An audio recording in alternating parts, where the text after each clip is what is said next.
தனிமையாய் அழுகின்றாயோ, அழைத்தவர் நான் அல்லவோ. கலங்கிடாதே மகனே, உன்னை தோளில் சுமப்பேன் என் மகனே. கலங்கிடாதே மகளே, உன்னை நெஞ்சில் அணைப்பேன் என் மகளே. தனிமையாய் அழுகின்றாயோ. ஒரு மனிதன் நடக்கும்போது எப்பவுமே அவரோட கால் தடங்களோடு சேர்ந்து இன்னொருத்தர் கால் தடங்களும் கூடயே வருமா. ஏசப்பா தான் நான் எங்க போனாலும் என் கூடயே வராருன்னு ரொம்ப சந்தோஷமா இருப்பாராம். ஆனா அந்த மனிதனுக்கு கஷ்டங்கள் வர்ற சமயத்துல, தோல்விகளை சந்திக்கிற தருணங்கள்ல, தனிமையா உணரும் நேரத்துலலாம் ஏசப்பாவோட கால் தடங்கள் மறைஞ்சிருமா. 4 கால் தடங்கள் 2ஆ மாறிடுமா.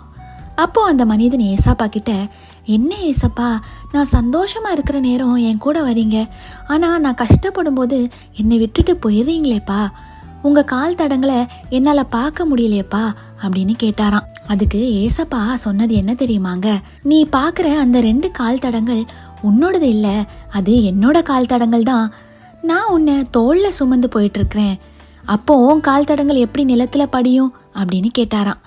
இப்போ உங்க வாழ்க்கையில கூட நீங்க ஏசப்பாவோட கால் தடங்களை பார்க்காத மாதிரி இருக்கலாம், ஏசப்பாவோட கரங்களை உணராத மாதிரி இருக்கலாம், தனிமையா விடப்பட்டது போல இருக்கலாம். ஏன் ஏசப்பா என்னை இப்படி தனியா தவிக்க விட்டுட்டு போனீங்க அப்படின்னு கேட்கலாம். ஆனா ஏசப்பா உங்களை பார்த்து சொல்றாரு, உன்னை நான் தோல்ல சுமந்து கொண்டு போயிட்டு இருக்கிறேன்.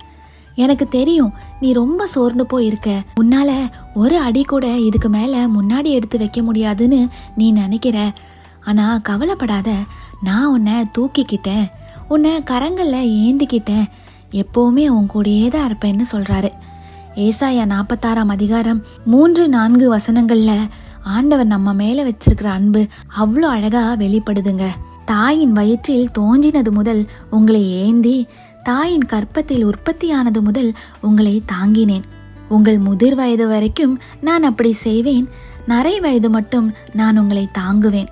நான் அப்படி செய்து வந்தேன், இனிமேலும் நான் ஏந்துவேன், நான் சுமப்பேன், தப்புவிப்பேன். கர்த்தர் உங்களோடு இருப்பாராக. ஆமேன்.